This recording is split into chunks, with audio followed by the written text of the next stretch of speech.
વર્ણિવેશરમણીય દર્શનમ મંદહાસરુચિરાનનાંબુજમ પૂજિતમ સુરુ નરોત્તમૈર્મુદા ધર્મનંદનમહં વિચિંતયે. અસતોમા ષટ્ગમય તમસોમા જ્યોતિર્ગમય મૃત્યુર્મા અમૃતમ ગમય. ઓમ શાંતિ શાંતિ શાંતિ. અસ્મદ્ગુરુ સમારંભામ નાથયામૂન મધ્યમામ લક્ષ્મી વલ્લભ પર્યંતામ વંદે ગુરુ પરંપરા. આજની જ્ઞાન સભાની અંદર પધારનારા બધા જ ભગવદ્ ભક્તોને વેદાંતાચાર્ય, પુરાણ ઇતિહાસાચાર્ય, એમ ફિલોસોફી શાસ્ત્રી રાકેશભાઈના હેતપૂર્વક જય સ્વામિનારાયણ.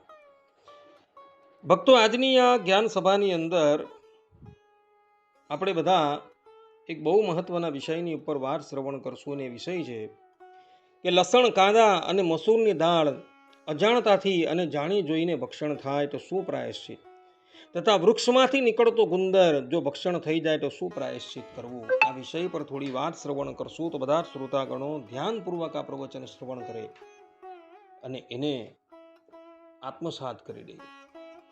તો ભગવાન સ્વામિનારાયણ શિક્ષાપત્રીના 186મા શ્લોકની અંદર કહે છે કે ચર્મવારી નવૈ પેયમ જાત્યા વિપ્રેણ કેનચિત પલાંડુ લસુનાદ્યમ ચ તેન ભક્ષ્યમ ન સર્વથા. અર્થાત કે જાતીય કરીને જે બ્રાહ્મણ હોય તે કોઈએ પણ ચર્મવારી ન પીવું, અને ડુંગળીને લસણ આદિ જે અભક્ષ્ય વસ્તુ તે બ્રાહ્મણ જાતિ હોય તેણે કોઈ પ્રકારે ન ખાવી. આ પ્રમાણે અહીં ભગવાન સ્વામિનારાયણે બ્રાહ્મણને ઉદ્દેશીને ચારેય વર્ણને તથા અંત્યજને અને વર્ણ બાહ્યને સ્પષ્ટ રૂપે એવી આજ્ઞા કરેલી છે કે કોઈ પણ વ્યક્તિએ ડુંગળી છે, લસણ છે, એ ખાવું જોઈએ નહીં. કારણ કે શાસ્ત્રોની અંદર આ પદાર્થોને અભક્ષ્ય બતાવેલા છે. આ પદાર્થોની ઉત્પત્તિ કેવી રીતના થઈ તો એ સંબંધમાં પુરાણોની અંદર કથા આવે છે કે જ્યારે દેવતાઓ અને દાનવોએ સમુદ્ર મંથન કર્યું અને સમુદ્રમાંથી અમૃત નીકળ્યું, અને અમૃતનો કુંભ લઈને દાનવો પલાયન થઈ ગયા. તે સમયે શ્રીમદ નારાયણ ભગવાને અદ્ભુત એવા મોહિની રૂપને ધારણ કરી છલ કપટ દ્વારા અસુરો પાસેથી અમૃત છીનવી લીધું, અને એ અમૃત દેવતાઓને પાન કરાવતા હતા. અને અસુરો મોહિનીની માયા જાળમાં એવા તો ફસાઈ ગયા કે એવો મોહિનીના રૂપને જ તાકતા રહ્યા. અને મોહિની નારાયણ દેવતાઓને અમૃત પાન કરાવવા માંડ્યા. તે સમયે રાહુ નામનો દૈત્ય મોહિનીનો છળકપટ જાણી દેવતાઓનો વેશ ધારણ કરી સૂર્ય અને ચંદ્રની મધ્યમાં આવીને બેસી ગયો. શ્રીમદ નારાયણ ભગવાન સર્વજ્ઞ છે, બધું જાણે છે, પરંતુ ભગવાને પંક્તિ ભેદ કરેલો નથી. અને રાહુની પાસે આવી રાહુના મુખમાં પણ અમૃત પધરાવેલું છે, પરંતુ તે સમયે સૂર્ય અને ચંદ્રએ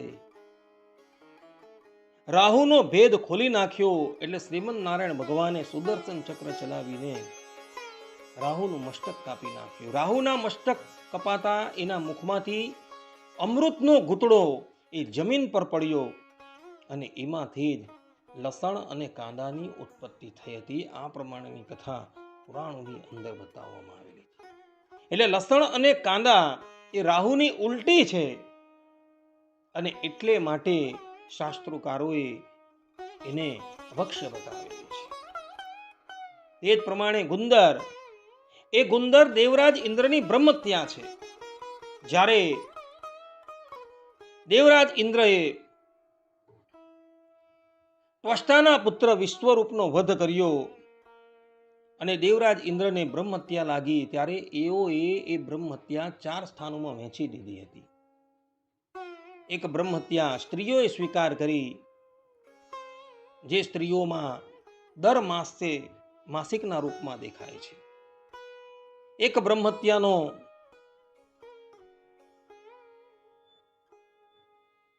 એક ભાગ વરુણ દેવતાએ સ્વીકારેલો, જે બ્રહ્મત્યા એમાં સેવાળના રૂપમાં તથા પ્રપોટના રૂપમાં દેખાય છે. એક ભાગ પૃથ્વીએ સ્વીકારેલો હતો, જે પૃથ્વીમાં ખાડાના રૂપમાં દેખાય છે, અને એક ભાગ વૃક્ષે સ્વીકારેલો હતો, જે અત્યારે વૃક્ષમાંથી નીકળતા ગુંદરના રૂપમાં દેખાય છે. અને એટલે માટે વૃક્ષમાંથી નીકળતા ગુંદરને ભક્ષણ કરવાની શાસ્ત્રોકારોએ મનાઈ કરેલી છે. છતાં પણ કોઈક મનુષ્ય જાણે અજાણે લસણ છે, કાંદા છે, મસૂરની દાળ છે કે વૃક્ષમાંથી નીકળતો ગુંદર ભક્ષણ કરે તો એણે એનું પ્રાયશ્ચિત કરવાનું છે. એણે કયું પ્રાયશ્ચિત કરવું? તો એ સંબંધમાં ભગવાન સ્વામિનારાયણે મહર્ષિ યાજ્ઞવલ્ક્ય ઋષિની સ્મૃતિને માન્ય કરેલી છે. અને એના પર જે વિજ્ઞાનેશ્વર પંડિતે જે મિટાક્ષર નામની ટીકા લખેલી છે, એ ટીકાને પણ માન્ય કરેલી છે. એ ટીકામાં ત્રીજા પ્રાયશ્ચિત અધ્યાયના 289 શ્લોકમાં વિજ્ઞાનેશ્વર પંડિતે જે પ્રાયશ્ચિત બતલાવેલું છે, એ પ્રાયશ્ચિત આત્મસાત કરવા યોગ્ય છે. વિજ્ઞાનેશ્વર પંડિત કહે છે, તત્ર જાતિ દુષ્ટ પલાંડુડી ભક્ષણે કામથ સકૃત કૃતે પલાંડુ વિદ્વરાહમ ચ ઇત્યાદિના ચાંદ્રાયણમ મુક્તમમ કામતો અભ્યાસેતુ નિષિદ્ધ ભક્ષણમ જહ્વયમ ઇત્યાદિનોક્તમ સુરાપાન સમપ્રાયશ્ચિત્તમ અકામતઃ સકૃત ભક્ષણે શાંતપનમ તત્રૈવાભ્યાસે યતિ ચાંદ્રાયણ અમત્યૈતાની સજ્જગન્યા કૃચ્છમ શાંતપનમ ચરેત યતિ ચાંદ્રાયણમ વાપી શેષેષુ ઉપવશ્યેદઃ ઇતિ મનુસ્મરણાત. અર્થાત તેમાં જાતિ દુષ્ટ ડુંગળી આદિક છે, તે જાણીને ડુંગળી એકવાર ખાધી હોય તો ડુંગળી અને વિષ્ઠા ખાનાર ભૂંડ ઇત્યાદિ વચનથી ચાંદ્રાયણ વ્રત કરવાનું કહેલું છે. જાણી જોઈને જો ડુંગળી કે લસણ એક વખત ખવાઈ જાય, અથવા તો મસૂરની દાળ એક વખત ખવાઈ જાય, તો એ પ્રમાણે ખાનારાએ પ્રાયશ્ચિત રૂપે ચાંદ્રાયણ વ્રત કરવું જોઈએ. જો જાણી જાણીને વારંવાર ડુંગળી ખાધી હોય તો નિષેધ કરેલી વસ્તુ ખાવી, વક્રતા રાખવી ઇત્યાદિથી તેને માટે સુરાપાનના સમાન પ્રાયશ્ચિત કહેલું છે. વારંવાર જાણી જોઈને જો ડુંગળી છે, લસણ છે તથા મસૂરની દાળ ખાધી હોય તો સુરાપાન કરનારાએ જે પ્રમાણે 12 વર્ષ પર્યંત વ્રત કરીને એનું પ્રાયશ્ચિત કરવાનું કહેલું છે, તે પ્રમાણે એણે પ્રાયશ્ચિત કરવાનું છે. અણઈચ્છાએ નિષેધ કરેલી વસ્તુને એકવાર ખાધી હોય તો શાંતાપન વ્રત કરવું, અને તે જ વસ્તુ વધારે વખત ખાધી હોય તો યતિ ચાંદ્રાયણ કરવું. ઈચ્છા ન હોવા છતાં જાણે અજાણે કોઈએ બળજબરીથી લસણ છે, ડુંગળી છે તથા મસૂરની દાળ છે એ ખવડાવી દીધી હોય તો એણે શાંતપન વ્રત કરવું જોઈએ. શાંતપન વ્રત કોને કહેવામાં આવે? તો એ સંબંધમાં પ્રાયશ્ચિત મયુખમાં કહેલું છે કે ગૌમૂત્ર, ગૌમય એટલે ગાયનું છાણ, દૂધ, દહીં, ઘી અને કુશજળ અર્થાત કે કુશથી સંસ્કારિત જળનું સેવન કરીને ત્યારબાદ 1 દિવસ અને રાત ઉપવાસ કરવો, એને શાંતપન કૃચ્છ વ્રત અથવા તો શાંતપન વ્રત કહેવામાં આવે છે. કહેવાનું તાત્પર્ય એ છે કે ગાયનું મૂત્ર છે, ગાયનું છાણ છે, દૂધ છે, દહીં છે, ઘી છે, કુશજળ છે, એને ભેગું કરીને એનું સેવન કરી 1 દિવસ અને રાત ઉપવાસ કરવાનું છે, તો એનું પ્રાયશ્ચિત થાય. જાણે અજાણે અથવા તો કોઈ વ્યક્તિએ બળજબરીથી લસણ કાંદો ખવડાવી દીધો હોય તો આ પ્રમાણે પ્રાયશ્ચિત કરવાનું. અને એ જ વસ્તુ જો વારંવાર ખાવામાં આવે ને તો યતિ ચાંદ્રાયણ કરવું, એવું વિજ્ઞાનેશ્વર પંડિત કહી રહ્યા છે. મનુ મહારાજ કહે છે, અર્થાત કે મિટાક્ષર ટીકાકાર મનુ મહારાજના વચનોને ઉદ્ધૃત કરતા કહે છે કે ડુંગળી, લસણ, મસૂરની દાળ ઇત્યાદિક વસ્તુને અણઈચ્છાએ પણ ખાધી હોય તો શાંતાપન કૃચ્છ વ્રત કરવું અથવા યતિ ચાંદ્રાયણ વ્રત કરવું, અને લાલ ગુંદર વગેરે ખવાયા હોય તો એક ઉપવાસ કરવો. આ પ્રમાણે અહીં મનુ મહારાજને આટલી વસ્તુ ક્યારેય પણ પસંદ નથી. લસણ છે, કાંદો છે, મસૂરની દાળ છે, ગુંદર છે, અને એ વસ્તુ જો ભક્ષણ થઈ જાય તો મનુ મહારાજ કહે છે કે અણ ઈચ્છાએ જો ખાધી હોય તો પણ એણે શાંતાપન કૃચ્છ વ્રત કરીને એનું પ્રાયશ્ચિત કરવું, અને વારે વારે જો એ ખવાઈ ગઈ હોય તો એણે યતિ ચાંદ્રણ વ્રત કરવું. અને લાલ ગુંદર જે વૃક્ષમાંથી નીકળે છે એવો લાલ ગુંદર જો ભક્ષણ થઈ જાય તો એના પ્રાયશ્ચિત રૂપે એક વખત ઉપવાસ કરવો, એવું મનુ મહારાજ કહે છે.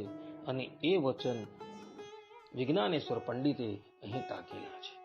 માટે ભક્તો, જાણે અજાણે લસણ, કાંદા અને મસૂરની દાળ ખવાઈ જાય તો આ પ્રમાણેનું પ્રાયશ્ચિત કરવું. અજાણતાથી અથવા તો કોઈ વ્યક્તિ બળજબરીથી અથવા તો ઔષધની અંદર જો લસણ કાંદાનો પ્રયોગ થઈ જાય તો એણે શાંત તપન વ્રત કરીને એનું પ્રાયશ્ચિત કરવું.